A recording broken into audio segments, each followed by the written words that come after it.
All right? We're going to start out by giving all praise, honor, and glory to Yahweh, Ba'Hashem, Yahweh Shai, Ba'Hashem, Rakak Wadash. Double honors to the apostles and elders of Great Millstone, and shalom to all the Akim, out there pushing the word in sincerity and in truth. You know, we got a lesson on the treasures, man, the treasures of the kingdom of heaven, where your mindset should be. And those supposed to be aligned with the spirit of the Lord, man. That's you know, going back to what we was talking about before, me and the brother, we did a lesson on that one-track mind. You got to always think about that, having that singleness of heart. One of the major emotional hatreds the Lord has is doubleness of mind, man. Mm-hmm. Having your mind all over the goddamn place, man. You want to do this, but you don't want to do that. And you indecisive. Mm-hmm. That's a characteristic of a woman, man. Yeah, you 1 foot in and 1 foot out. Lukewarm. Yep, and what the Lord said in Revelations, if you lukewarm, He's gonna spew you out His mouth. Yeah, the Lord looking for men that's on fire, man. The scriptures speak about being fervent. The word fervent goes back to fever. Like when you got a fever, you got that high temperature. You know, your temperature, like back in the day, they'll put still they do to this day, they'll put the temperature gauge in your mouth to detect your temperature levels. Mm-hmm. And they know that your temperature is very, very high because you got a sickness or a fever because you're trying to get that spirit out of you. That's right. So the Lord speaks of these scriptures as supposed to be like fervent, all right, like a fever. All right, meaning we got to push this truth out. Then Isaiah said, if I'm not mistaken, how this fire was in him, in his bones, man. All right. This word was as fire in his bones, meaning he had to push it out. He couldn't contain it. That's right. All right, so I'm going to start off with this scripture in Matthew 6:21. It says, matter of fact, I'm going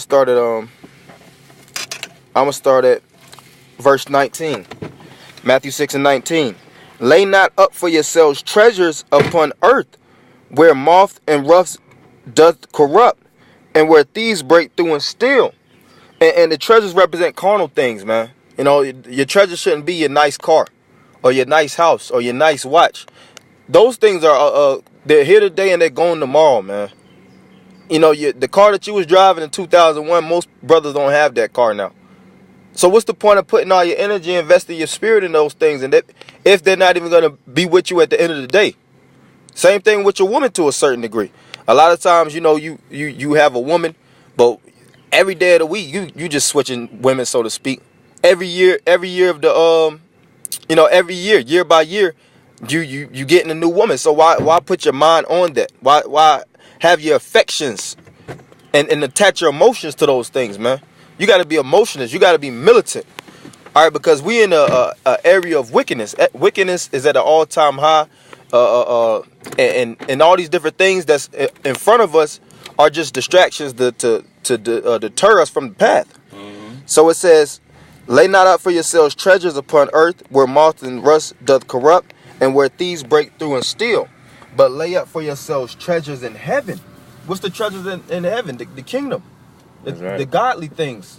All right? Not the earthly things of this world. Mm-hmm. So it says the treasures in heaven, where neither moth nor rust doth corrupt, and where thieves do not break through nor steal.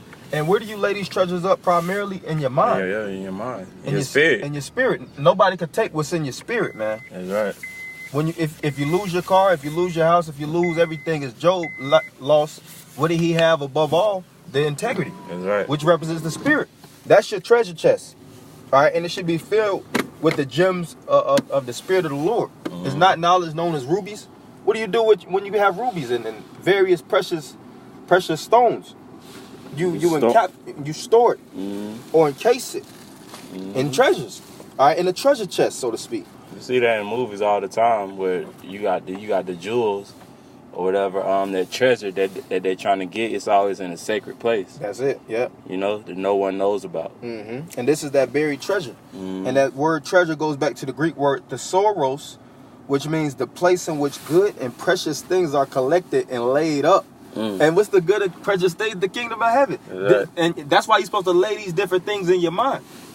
Constantly pondering, constantly building, meditating. That's right. All right, visualizing. You got to be a visualist, so to speak. A seer. That's right. What they say with the mind, what you can perceive and what you believe is what you can achieve, man.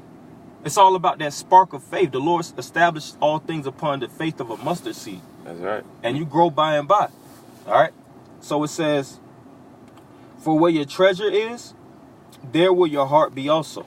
Right. Like if you're in the fashion world and you all about money, cars, clothes, hoes, and you're just fully engulfed in the world, that's going to be the fruits of your spirit. Money, cars, clothes, hoes, because that's where your treasure is. That's right. And if your treasure is wisdom, knowledge, understanding, the kingdom, the blessings and the fruits of the spirit, and the things that's greater than this, that's what you're gonna receive, man. Every man puts in work in this world, man. You know, everybody has a level of work, whether it's on the left hand side base or the right hand side, and you receive the fruits of your labor. That's right, but with our labor is everlasting. Yep. You can't lose. You gotta stay with the spirit. You know, no, you can't be going against the spirit. If the spirit on you to do a lesson, do a lesson. That's right. Don't put it to the side for later. The scripture says, "Put not off the day of the Lord day by day, man. Every day, being consistent, and that's just a fire under our asses for Apostle Tahar to put that up 3 videos a day. Guess what? We gotta put in overtime, man. That's right. That means we gotta work harder to get to the kingdom of heaven. The Lord said to seek the Lord 10 times harder, and it's supposed to be. This is really a labor of love. That's right. You know, for the brothers that's in this, we ain't. It's not grieving us right now. Why we gotta do a lesson? Nah, this is where our treasure is. Hey, like when you beg on money and things of that nature, that's your convo. All you want to talk is money. All you want to talk is bread. You want to, like, you have certain people that's really in the stones and real riches. Kings are in the real riches. Yeah, whether it's, you know, top riches, exchanges and things of that, deals. All that's heavy convo. They don't get grieved by that. They want that on their table because that's where the money's at, man. They don't talk about peasantry, sports, and all that fuckery. They speaking about godliness, kingship. Yeah. And in this kingdom, we have to converse and keep our minds on that track, man. That's right.